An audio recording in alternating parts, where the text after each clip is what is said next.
we're talking about freeways. We're going to give you tips and strategies to be a safer, smarter driver on the freeways and to do it confidently when you're merging onto the freeway. So we're talking about merging on freeways. We're talking about interstates and getting there and driving safely and the tips that you can put in place to keep yourself safe.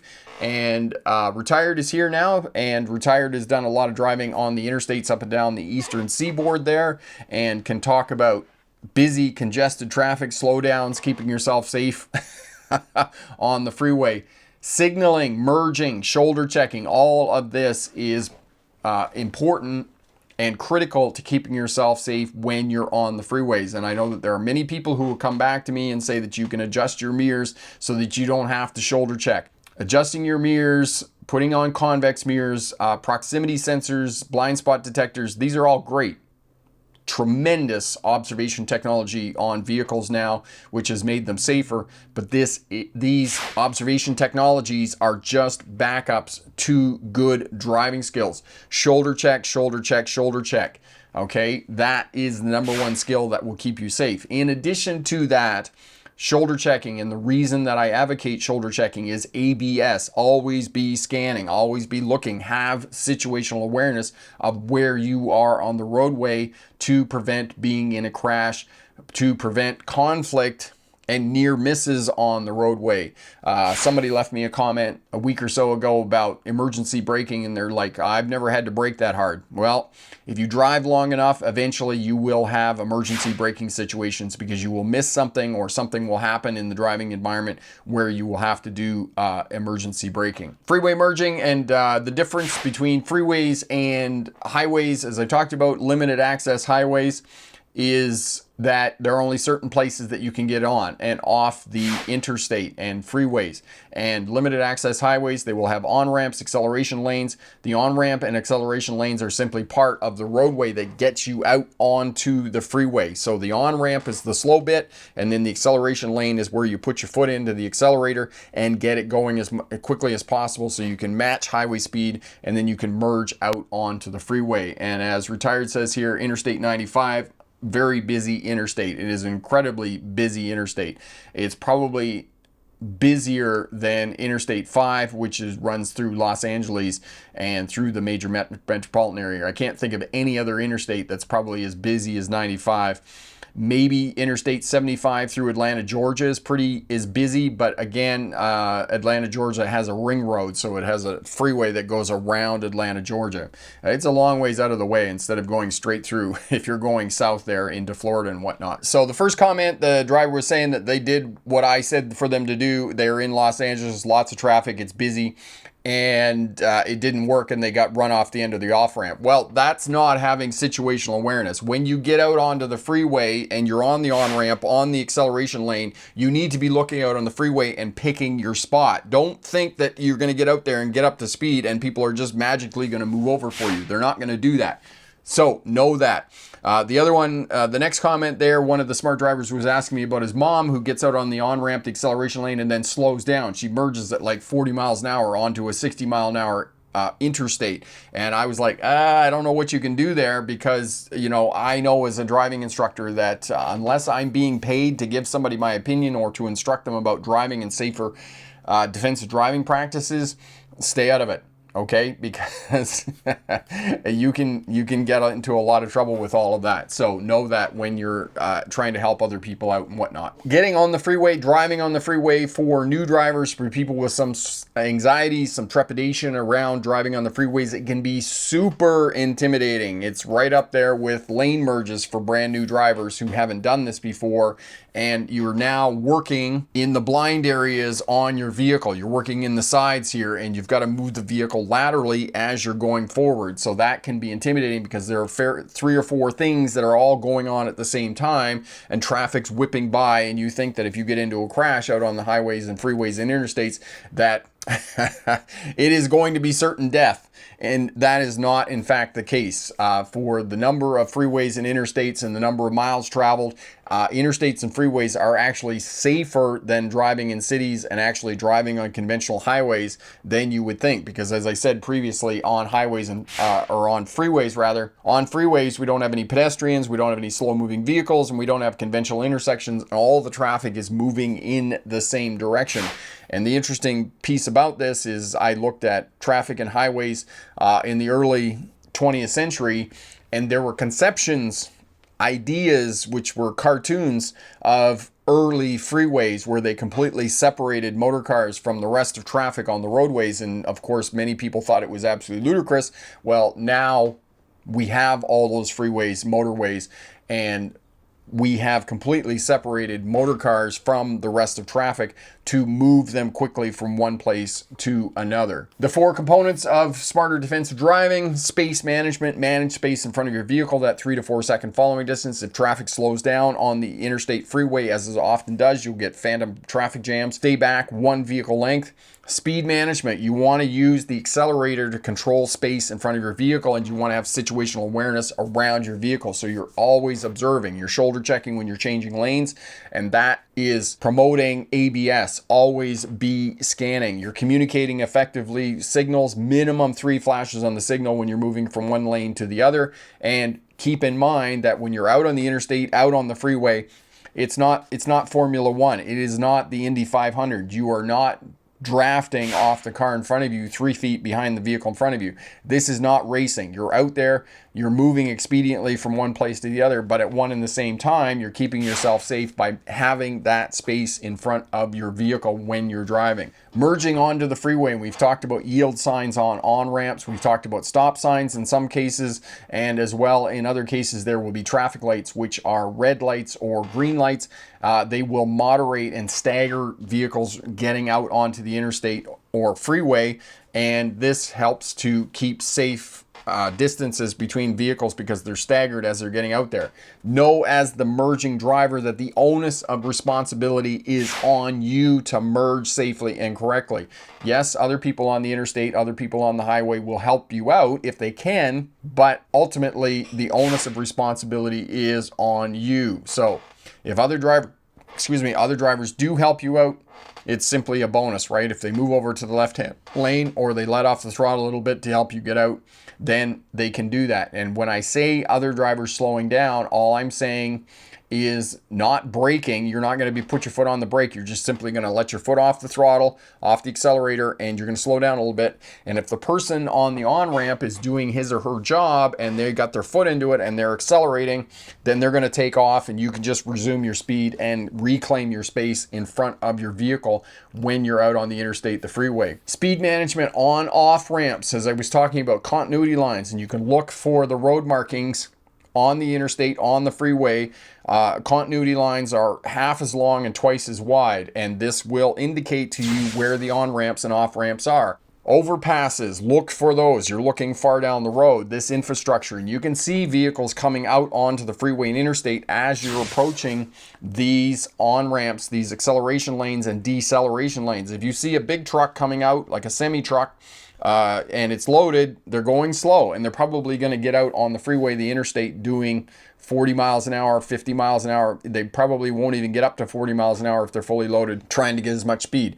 And oftentimes, for safety reasons, when you see semi-trucks coming out on the freeway, the interstate, they will have their four-way flashes on to indicate to you that are going slow. So if you're on an interstate, a freeway, and there's hills and mountains, or there's an acceleration lane where they're coming out and getting onto the freeway, and they have their four-way flashes on, that indicates that they are going slower than 40 miles an hour, 60 kilometers an hour here in Canada. Try and match the flow of the speed of traffic out on the interstate, the freeway, when you're merging out, when you're trying to get out onto the interstate, the freeway. And as I said previously, if there is a big truck, there is a semi-truck in the lane on the inside there, don't try and match speed. Don't try and get in front of them. I mean, unless you're already far enough ahead of them that you can safely do that. But in most instances, 90% of the time, you want to merge in behind the semi-truck when you're getting out onto the freeway, onto the interstate. Communicate early when you're coming out on the on-ramp, on the off ramp, signal as early as you can to indicate to other traffic what you're doing, that you're moving off the interstate, you're moving on to the interstate, and leave your signal on until you're completely in the other lane. If you don't have daylight running lights on your vehicle, just get in the habit of turning your headlights on so that other traffic on the roadways can see you. And most US states will have the law that windshield wipers on, headlights on, and we want to turn our headlights on in overcast conditions, rain, fog, those types of things, because all newer vehicles have an auto setting on the headlights, and the auto setting, whatever reason, the sensor in it will not turn the headlights on, and therefore your taillights aren't on and vehicles behind you can't see you. So it's in a good habit to turn your headlights on, so you activate your taillights, you turn your taillights on, and then that way you are more visible when you're out on the freeways and other traffic can see you. And by being seen, you are safer when you're driving on the highways and freeways. Okay, if you are going slower, you're broken down on the side of the interstate or freeway, which is not some place that you want to be broken down, activate your four-way flashes, your hazard lights, to indicate to other traffic that you are in fact broken down and you're sitting on the side of the road. Shoulder checking, shoulder checking, shoulder checking, okay? Hold your course, do your 90-degree shoulder checks, okay? Look in the direction that you want to move the vehicle. Look forward again, minimum 3 flashes on the signal, shoulder check again, check your mirror. If there's adequate space, then you can move over into the other lane. But shoulder checking, it does not become redundant at higher speeds. In all honesty, the higher the speed, the more important it is to shoulder check when you're on highways and freeways, so that you're double checking, you're always scanning, you're keeping yourself safe before you're moving the vehicle. I know numbers of instances where I've talked to other bus drivers. I can remember Carrie was a veteran bus driver that I worked with when I was working for Greyhound Australia.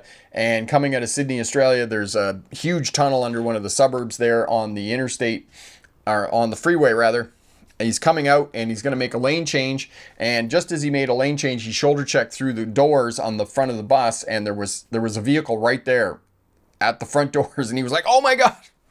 So shoulder checking. It is so important. Adjustment of mirrors, convex mirrors, observation technology, and those types of things are just backup to good driving. And the vehicle that we rented when we were in Australia and we were driving around had blind spot detectors. And it was actually pretty cool because it was like an LED light wrapped all the way around the dash that was green most of the time when the lights were on in the vehicle. But when in the blind spot detector, that one half of that blind spot detector would turn orange, telling you that there was somebody in your blind area.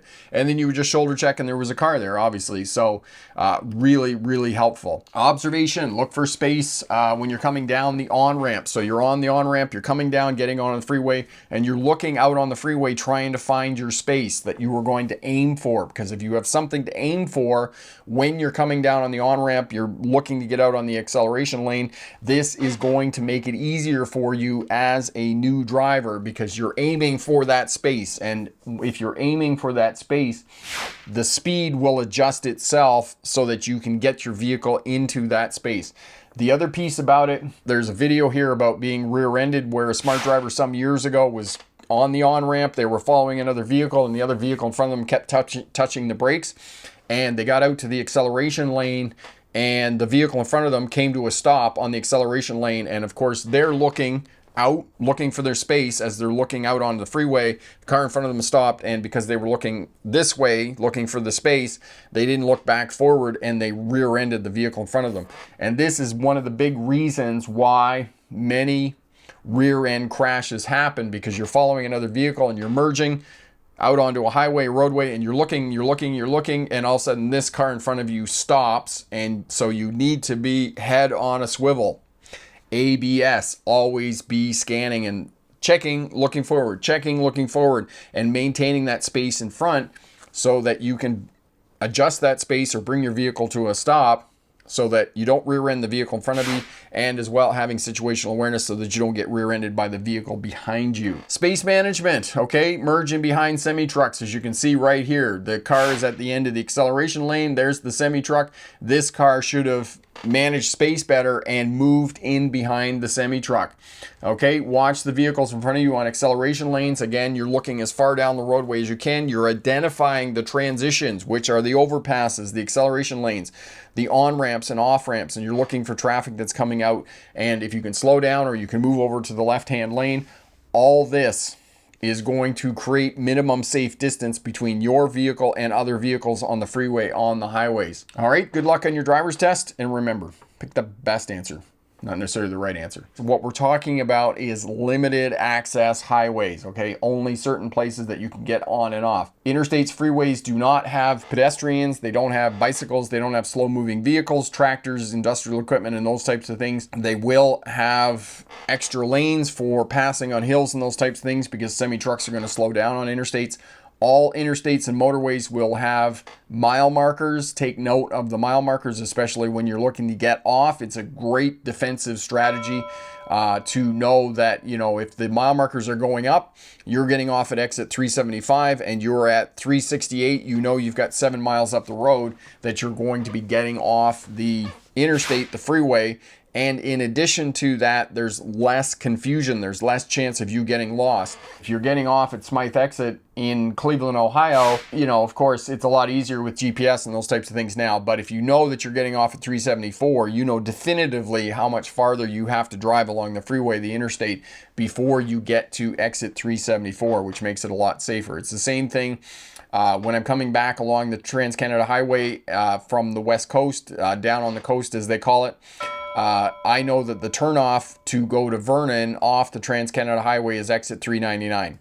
So I just go to 399 and I get off. And I know that when I get to 396, I've got 3 kilometers up the road that I'm going to get off the Trans-Canada Highway.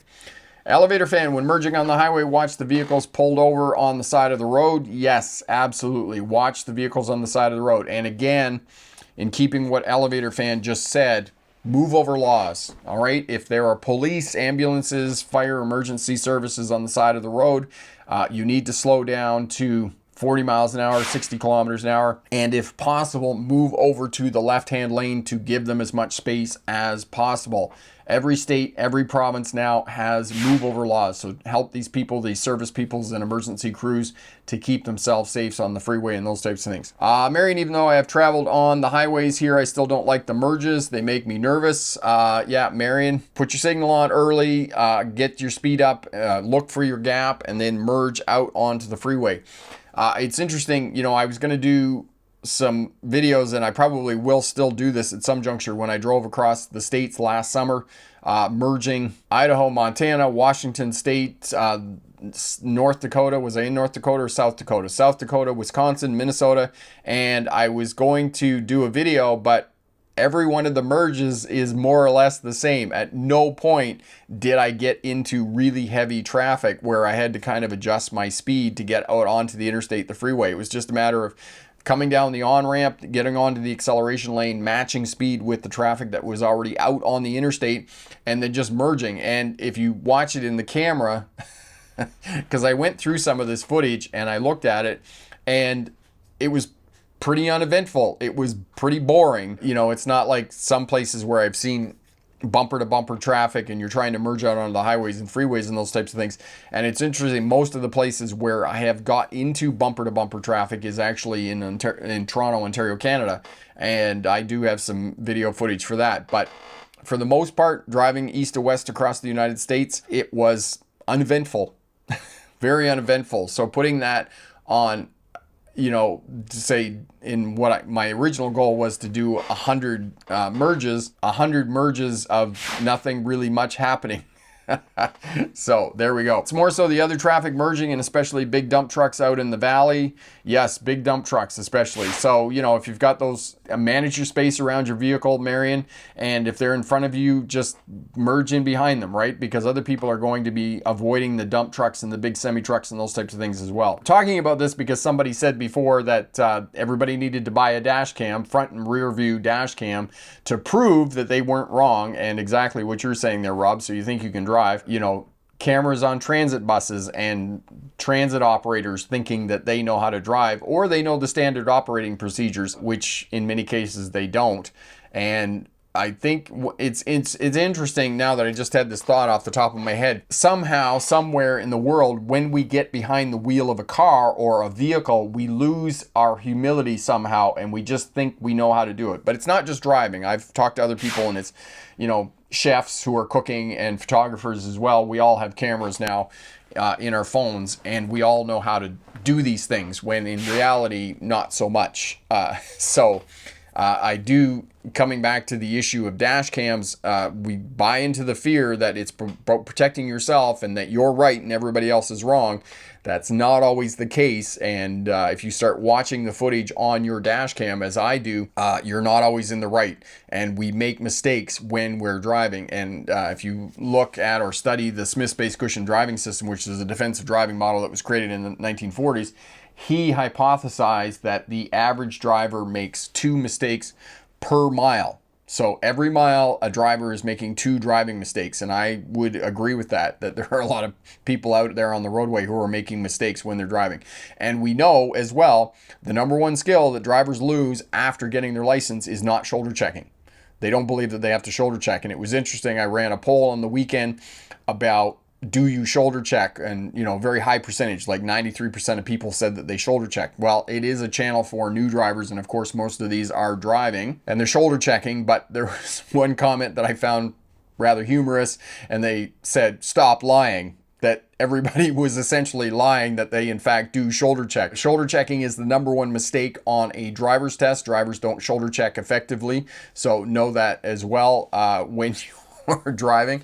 And if you want to make yourself a safer, smarter driver, just create the habit of shoulder checking when you're driving. Rob says, yep, true for sure. Hubris, yes, people don't do it. And people do not have humility when they're driving. They think they know how to do it. The number one reason why people fail a driver's test is not shoulder checking. You can miss 1 or 2 shoulder checks, but you need to turn your head 90 degrees in the direction that you're driving. And last week, Elevator Fan said that his parents told him he didn't have to shoulder check out on the highways. Nothing could be farther from the truth. The faster you're traveling and the more merging you're doing out onto freeways and interstates, it becomes more important to shoulder check. And adjusting your mirrors, convex mirrors, proximity sensors, backup cameras, blind spot detectors, these are all just backups to good driving skills, right? Because you always want to back up. We're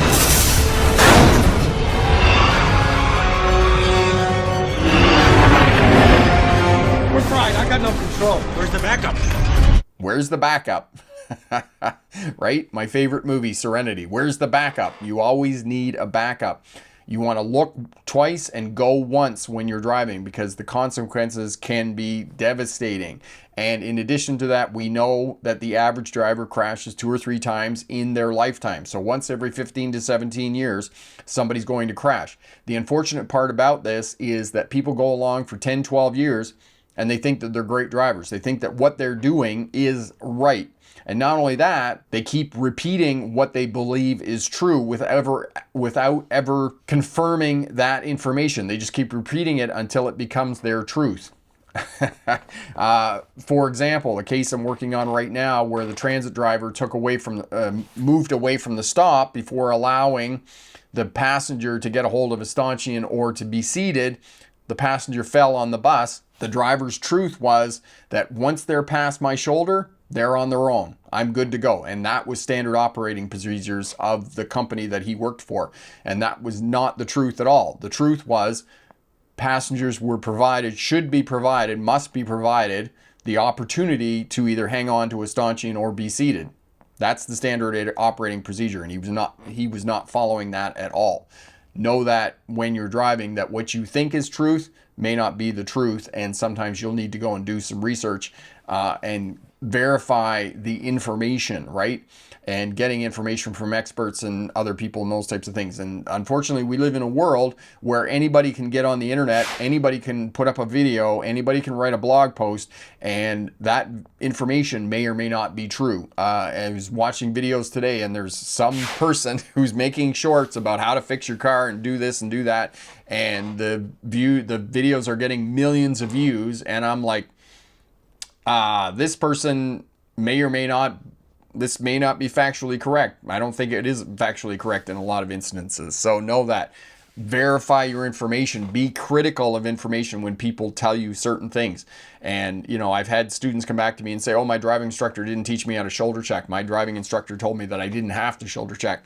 I'm always a bit dubious when people leave comments and they tell me that about driving instructors, that they tell them that they don't have to shoulder check. It just makes me cringe. Paul, the problem for passengers to fall onto the floor was the result of hard braking. Paul, no, the floor was wet and the driver moved away from the stop before the customer got seated, and the customer slipped on the wet floor because the bus was moving, because the driver didn't wait for the passenger to get a hold of a stanchion or to be seated. So that's what happened.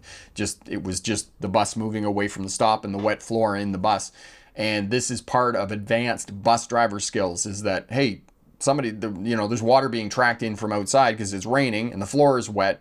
Therefore, I need to adjust my driving. I need to check and make sure that the passengers are actually secure before I start moving off, because the number one consideration of a bus driver is the safety of their passengers. Every handbook that you read about buses, the state handbooks, the provincial handbooks, the transit authority handbooks, all these will say the number one priority of a bus driver is the safety of the passengers. That's it. That's the overarching concern for bus drivers and transit drivers. So we're talking about freeways. We're talking about keeping yourself safe, driving at higher speeds. All the traffic moves in one direction on freeways, interstates, and motorways. And there are mile markers. There's going to be signs. Most of the signs on freeways and highways are going to be overhead to keep you looking down the roadway. You want to try and keep obstacles and hazards along the freeway, interstate in front of you. You don't want to be keeping them on the blind spot. As One Smart Driver was saying earlier in the live stream, there's a lot of merge lanes, acceleration lanes on the blind side of their vehicle. And yes, they're all going to be on the right side. Talking about short on-ramps, talking about cloverleafs, some of the parkways in New York State and other places are going to have really short on-ramps. In these cases, you cannot merge successfully. You can't get your vehicle up to speed and then merge into traffic. You actually have to come to a stop. You have to find a break in traffic and you have to merge out onto the parkway. Cloverleafs, acceleration lane and the deceleration lane are one and the same. And you have to give way to traffic that is merging out onto the freeway. And then you merge in behind them as you're getting off the interstate. So know that for cloverleafs, where the interstate, and these are an older design on freeways, and they're beginning to phase these out as they're rebuilding and doing construction and updating the freeways and interstates, because they know that they don't work and they're not, they are dangerous. 3 to 4 second following distance. The reason you want space in front is to be looking as far down the road as you can, and you want to respond to changing traffic conditions on interstates and freeways. You want to be looking for overpasses, identifying on-ramps, off-ramps, where traffic is getting on the interstate, the freeway, and getting off the freeway and interstate. And that way you can slow down, you can adjust your speed, you can move over to the left-hand lane and continue to be going. The other piece about interstates and freeways is learn how to use cruise control on your vehicle, because this will reduce your chances of getting a traffic ticket because your speed's not creeping up. You're keeping the same speed. It will also reduce distractions and fatigue while you're driving for long distances on freeways and interstates. And if you have a newer vehicle that has lane assist and you have cruise control, adaptive cruise control, this is about as close as you're going to get to a self-driving vehicle. Use cruise control. In addition to that, it'll increase fuel economy by 15 to 20% using cruise control on the vehicle, and it will just give you a smoother ride when you're driving out on the interstates and freeways. Maintain that space in front, stay out of the clusters, use mile markers. This is all defensive strategies that will help you to stay safe on interstates and freeways. Enjoy them. Pick your spot when you're coming out. I know that it is intimidating for many drivers to be merging out on the freeways and interstates, especially when you got these big trucks and dump trucks, as Marion was saying earlier. Know that if there is a semi-truck, a dump truck out on the freeway, plan to merge in behind it, unless it is farther back and you can safely get in front of it and there is a good distance of space. But for the most part, plan to merge in behind the dump trucks, the semi-trucks, the bigger vehicles and whatnot, just to keep yourself safe. And remember, pick the best answer, not necessarily the right answer. Have a great night. All the best. Bye.